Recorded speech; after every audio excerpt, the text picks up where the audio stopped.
com tristeza a gente está vendo o que está acontecendo no Rio de Janeiro. Só para vocês terem uma ideia, eu estava para voltar de lá ontem, no aeroporto, e a gente ficou 6 horas esperando para pegar o avião e todo mundo desesperado. E a gente via assim o desespero das pessoas, todo mundo querendo saber dos filhos, querendo saber onde estavam os filhos, para os filhos voltar mais cedo, né? Então a gente está vendo que uma guerra civil se instalou no Rio de Janeiro. É culpa do governo do estado? Não. É culpa do governo federal? Não. É culpa do Lula? Não.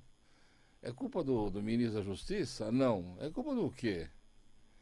O que acontece no Rio de Janeiro acontece em todo lugar, aqui também. Eu vou mostrar para vocês que aqui em São Paulo é idêntico. Só que lá no Rio, as quadrilhas estão mais assim, estão mais fortes. Mas é culpa do Estado? Não é. Se vocês, assim, há 20 anos atrás, 25 anos atrás, 30 anos atrás, no Rio de Janeiro, aquilo era uma cidade maravilhosa. Mas todas as áreas do Estado, elas foram sendo tomadas por favelas. E virou uma verdadeira favela. O Rio de Janeiro é uma favela, como é aqui também. Se vocês vão aqui para o Morumbi, vocês vão ver favela igualzinha. Só que as associações criminosas lá já não são mais associações criminosas, são terroristas. E eles falam muito que a culpa é dos que estão presos. É claro que não é. Os coitados lá tem o nome. Esse é o chefe da facção. O cara é infeliz, ele está trancado lá entre quatro paredes, lá, 2 metros quadrados. Ele não manda mais coisa nenhuma. Quem manda são os caras aqui de fora. Eles não têm nem condições de ficar passando ordem, como a turma fala. E não adianta ficar dando pena para eles, porque os caras já estão na cadeia, eles não fazem nada. E a polícia que guarda eles, cuida deles direito lá. Não é brincadeira. Mas vamos então primeiro no fato do Rio de Janeiro. Quando eu cheguei aqui, que eu fui fazer Pilates de noite, eu conversei com a dona do Pilates, que ela tem uma casa lá no Rio de Janeiro, uma casa. E como eu faço Pilates há 12 anos lá, eu falei, puxa, tá infernal, né? Eu não consigo quase voltar, que inferno, tudo. Ela falou assim para mim, Carbone, eu já dei a minha casa como perdida. Eu falei, eu não entendi. A gente não vai mais lá, ninguém aluga mais nada e já as facções mandam a gente embora. E se não vai, morre. Aí eu volto a falar, é culpa do governo? Não é. O governo está fazendo o papel dele. O governador, nossa, bravamente, ele mandou invadir lá e derrubou tudo. Mas é culpa de quem, então? O que deve ser feito para o Rio? Olha, gente, tem muita gente morta lá, né? Mas já aconteceu isso há 2, 3 anos atrás, já aconteceu de novo. Isso que está acontecendo vai continuar acontecendo em todo que é lugar. Se vocês olharem a Venezuela está pior que isso. Se vocês olharem lá em Cuba, nossa, vocês não acreditam. Eu cheguei em Cuba, eu vi os carros lá, 1957, 1960, são os carros que eles usam no dia a dia. Eles são miseráveis. Então, o que acontece? Essa gente vai tomando poder, e vai tomando poder, e vai tomando poder, e de repente o povo fica sem nada. O povo fica largado. E os que não morrem, fogem. Então vira uma espécie de êxodo. Rio de Janeiro, toda vez que fala para mim ir para o Rio de Janeiro, eu não quero ir. Dá medo. Dá medo. Sabe o que dá medo? Dá medo de errar uma rua. Dá medo de entrar numa favela. Dá medo de ser morto. Dá medo de ser confundido com alguém. Mas eu volto a falar, é culpa do governo do estado? Não é. É culpa de quem, então? É culpa da sociedade. Está na hora da gente pegar e fazer leis, enquadrar essa turma como terrorista, pedir ajuda do exterior para eliminar, tem de eliminar, não tem jeito essas quadrilhas, para que o povo possa viver em paz. Vamos imaginar o seguinte, ó. Eu tenho visto que tem construtoras fortes, que eles fazem prédios em favela. Por quê? Porque lá não paga imposto, porque lá o dono da favela contrata. é fácil de vender um apartamento numa favela. Um apartamento legal custa R$ 50.000. Uma cobertura na favela de 100 a 150 mil. Você quer pagar um aluguel de uma cobertura lá, R$ 1.500. E aí você ganha de brinde, por uns tempos lá, a televisão, a luz, quem sabe a energia, o gás. Lá é outro mundo. É como se esses bandidos, não estou falando só do Rio não, estou falando de São Paulo e tudo que é lado, eles tivessem o poder. Eles ganharam um espaço que eles não querem largar. Não é culpa do governador atual nem do governador passado. Às vezes pode ser culpa de falta de investimento. Às vezes pode ser culpa falta de condições. O brasileiro paga muito imposto, mas não volta esse dinheiro para segurança, para educação. E o brasileiro paga 5 meses por ano de imposto. E depois ele paga imposto indireto quando ele compra remédio, quando ele compra alimentação, quando ele compra café, quando ele compra carne. Ele paga imposto de tudo. E essa gente que não é nem formação de quadrilha, se eu falo, é terrorista, eles não pagam nada. Eles só tomam, só tomam, só tomam. Então vamos primeiro focar no Rio de Janeiro. O que está acontecendo lá então? São quadrilhas que se formaram, viraram de verdade um grupo terrorista, e eles mandam no lugar, eles são donos do lugar. Então vai lá a polícia, lá o que acontece? Ou pede licença para entrar, ou eles enfrentam a bala, como enfrentaram agora. A gente tem informação que morreu 4, acho que morreu mais policiais do que isso. Mas, gente, são pessoas que nem nós, que trabalham, que têm família para cuidar. Sabe o que vai acontecer para esses coitados, esses policiais, verdadeiros heróis que enfrentaram essa guerra? Vai acontecer que eles vão receber uma mixaria, a família de seguro, uma mixaria, um lixo. Vão receber uma aposentadoria merreca, e a família deles vai passar fome e vai ter de ir para a favela, você já não está lá.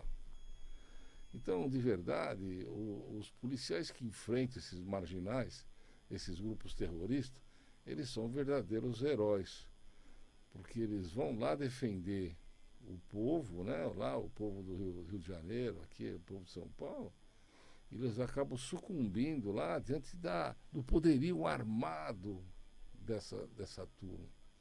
Aí a gente pensa, de onde que vem essas armas todas? Vocês viram quantas armas foram apreendidas?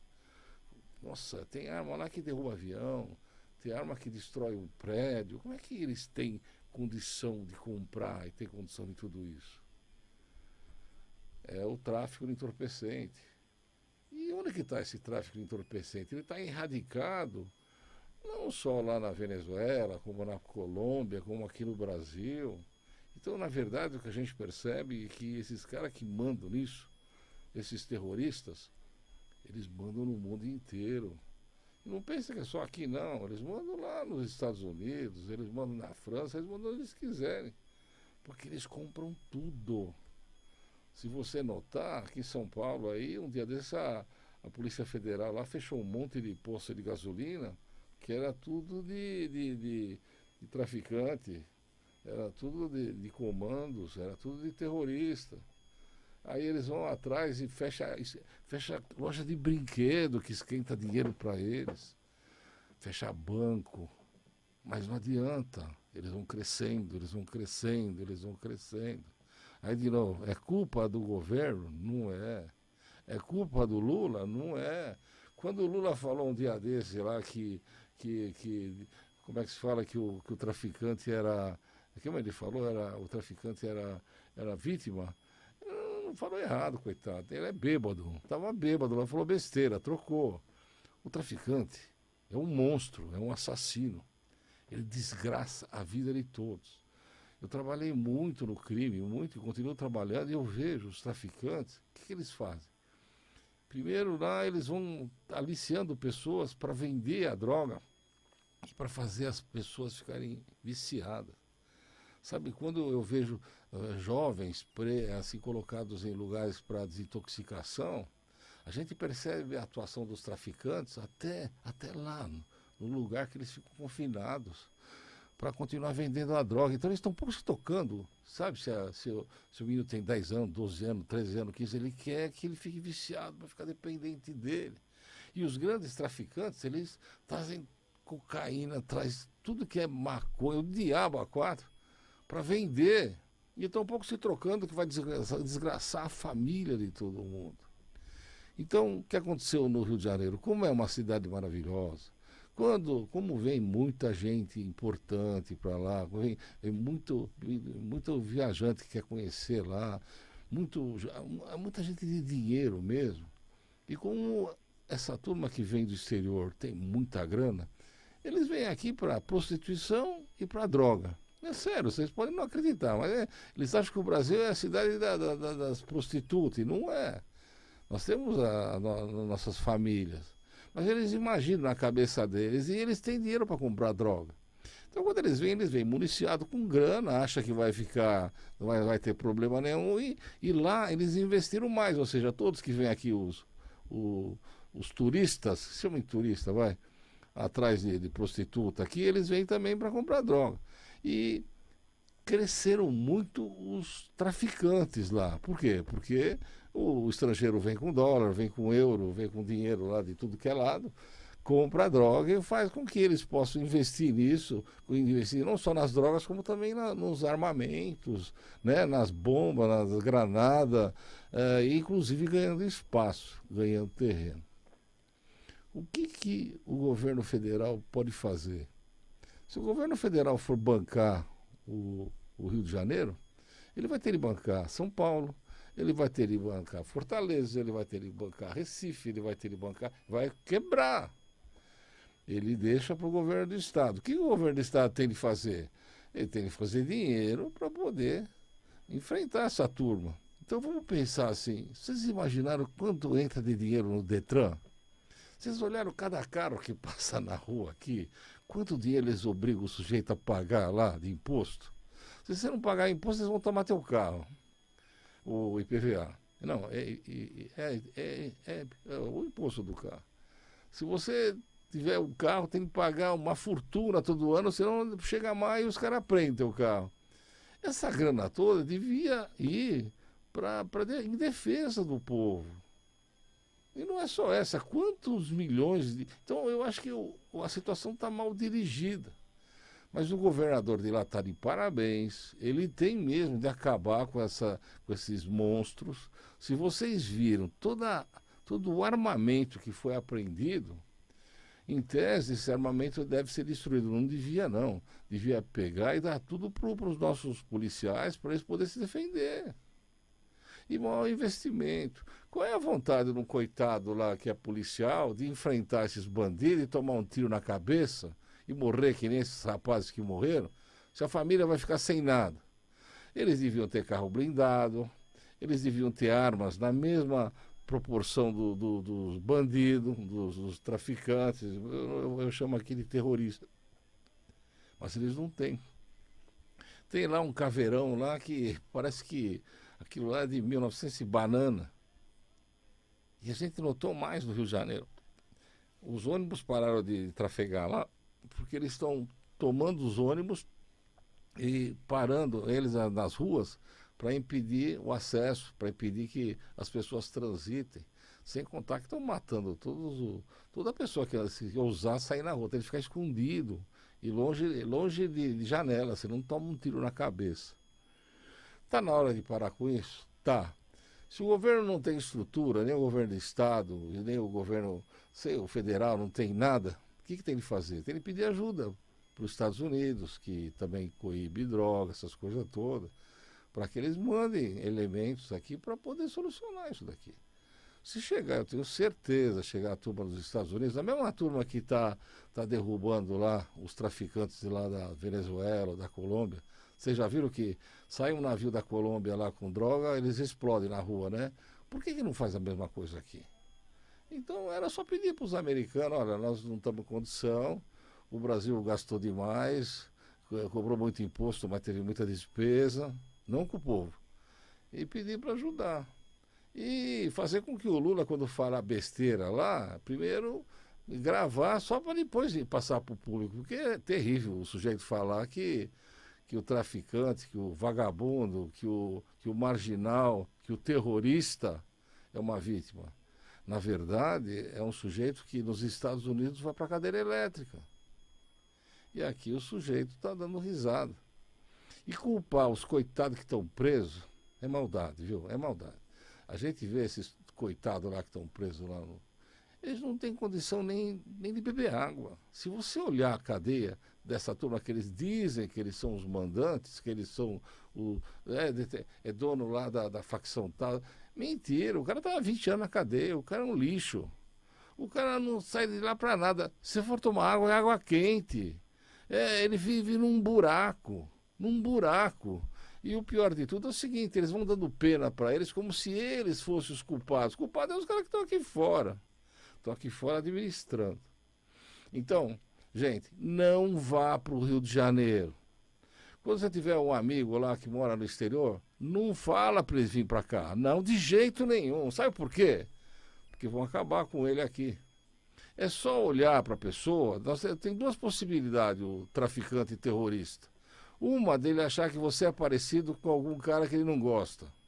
Aí ele manda te matar. Eu já vi, mataram 3 médicos um dia desses nos Estados Unidos, lá no Rio de Janeiro, achando que eles eram da quadrilha, da outra quadrilha.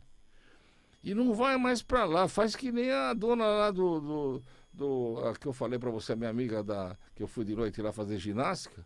Ela falou, Carbone, eu dei a casa como perdida. Eu mandei colocar tijolo nas janelas, tijolo nas portas, e quem sabe um dia, quando melhorar a situação, a gente volta para o Rio, porque não dá. E agora vamos falar de São Paulo. São Paulo está igual, gente. Eu tenho uma filha, pouco vejo ela, não se interessa muito pelo pai, não. Nem ela, nem os netos, nem o marido, nem ninguém. E ela mora numa mansão, lá num prédio suntuoso, lá no Morumbi. E eu fui visitar um dia deles e um dia eu errei o caminho e entrei numa rua, sabe? Assim, quase que do lado do prédio suntuoso dela. Entrei numa rua errada lá. Gente, eu não conseguia sair. Tinha carro dos dois lados e era estreita. E eu fui andando e de repente aparece lá 3 caras com metralhadora fazendo churrasco. E um pegou e mostrou o espeto para mim, assim como se ele fosse espetar. Eu peguei, olha, juro por Deus, não sei como é que eu consegui. Eu dei uma marcha ré, porque não dava para virar o carro. E eu saí, eu não sei como eu não bati no carro dele. Se batesse, eu acho que ia morrer. E eu fugi. A segunda vez, eu vou muito no cemitério de Getsemane, onde está enterrada a minha esposa. E sábado, de vez em quando eu estou triste lá, eu vou lá. E um dia desse, já não faz muito tempo, não. Eu fui lá no cemitério e quando eu estou voltando, tem jogo do São Paulo, que tem lá o... Gente, vocês não vão acreditar. Então tava a saída, tinha um lado para você sair da avenida principal e entrar. Eu entrei numa favela. Ai, meu Deus. Quando eu entrei na favela, eu não conseguia sair. As ruas tudo tomadas. Eles faziam churrasco, na outra estavam dançando, na outra estava não sei o quê, mas você estava num mundo diferente, e é aqui São Paulo. E aí, sabe o que eu fiz? Eu vi um táxi parado, eu fui lá, o cara estava namorando, eu falei, você não quer me ajudar a sair daqui? Eu estou apavorado, quanto você quer? Aí ele falou, eu quero R$100. Eu falei, tá bom. Fui atrás do carro dele e consegui fugir. Mas eu estava anotando que eu ia ficar lá. Isso, quando eles não te assaltam, quando eles não te matam. Eu já vi tanta morte lá, é que ninguém fala nada. Então São Paulo está igual. São Paulo, você sai na rua, você é assaltado. O meu escritório é do lado é no centro, você vem bem no centrinho mesmo. É atrás da catedral, na rua Quintino Bocaiúva. Você acredita que chegou uma cliente chorando lá? Veio a cliente, mais as irmãs dela, ela estava chorando. Eu falei, mas por que você não está chorando? Um sujeito pegou e me arrancou minha corrente de ouro. Eu falei para a senhora não vir com corrente. Mas apareceu o outro lá, quis me ajudar e roubou minha bolsa. E isso, eles não querem ir mais no escritório lá de medo. Porque lá no centro virou Sabe, um lugar assim terrível, vocês não acreditam. Eu olho na minha frente, lá tem um prédio que foi tomado, invadido. Aquilo dá nojo. Você vê lá as pessoas olhando nas janelas, tudo olhando para ver as pessoas lá embaixo passando. As que têm ouro, eles avisam, as que têm bolsa, eles avisam. Isso é aqui em São Paulo. É do lado lá do Ministério Público. Sabe, a gente vê coisa lá, eles roubam na tua cara. Um dia eu esqueci, eu fui almoçar, é só atravessar a rua. Eu tinha uma corrente no braço que eu ganhei da minha esposa que faleceu. Os caras me arrancaram nela e machucaram meu braço. Isso sou eu, imagina os outros. Então tá igualzinho, tá no Rio de Janeiro. Só que aqui tá mais, assim, sabe, despistado. Mas já vai acontecer a mesma coisa. Então eu falo pro nosso governador, porque o governador daqui é do Rio, né? Então o cara não entende nada, né? E a turma daqui odeia ele, sabe? Principalmente os professores, que ele frita os professores de tudo que é lado. Governador, você quer se eleger? Tenta pensar um pouco no povo. Tenta tirar fora esses bandidos, esses marginais que assaltam as pessoas.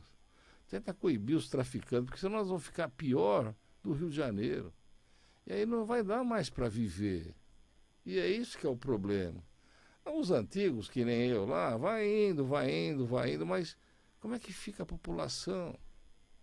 Pô, a pessoa vai lá num bar ou num boteco lá para não gastar muito e toma uma bebida lá que tem veneno e morre, misturada lá com gasolina, sei lá, um negócio. Aí vem o outro lá, eles vendem chumbinho lá, a mulherada tá matando os maridos, ou os maridos matando as mulheres, um chumbinho que vai lá e compra na rua. Se devia ser que nem entorpecente, devia prender o cara que vende isso daí. Aí a gente vê lá o filho lá da vizinha, lá, de repente a mulher, ele começa a roubar tudo porque ficou viciado e quer dinheiro. Aí você pega e entra numa rua errada aqui em São Paulo e os caras te fuzilam. E como é que a gente fica?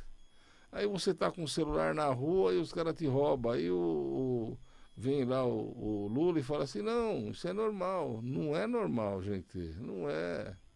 Então a gente tá achando de verdade aqui que roubar, furto, roubo, essa turma pega, arranca lá o celular da pessoa e sai correndo. Aí aí toma um tiro, ó, o meu irmão tá falando aqui. E o pior você não sabe. Eles pegam o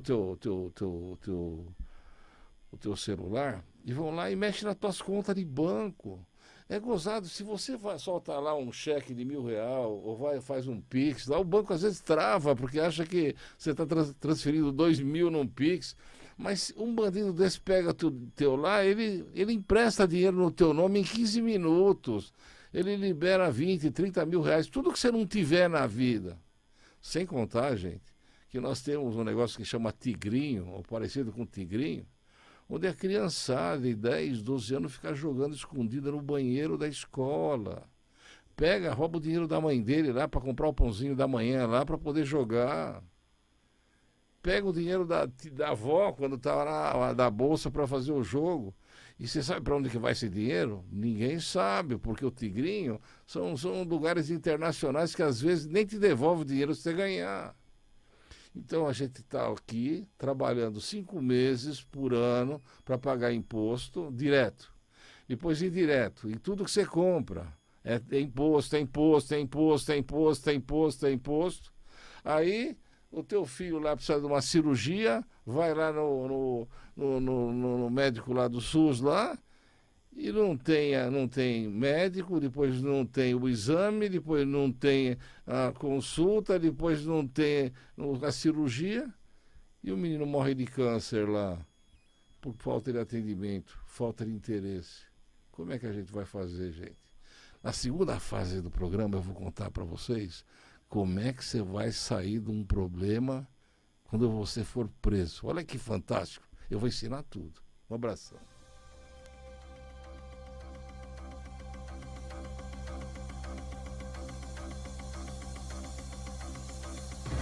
Programa Pergunte ao Dr. Carboni, com o advogado Dr. Ângelo Carboni.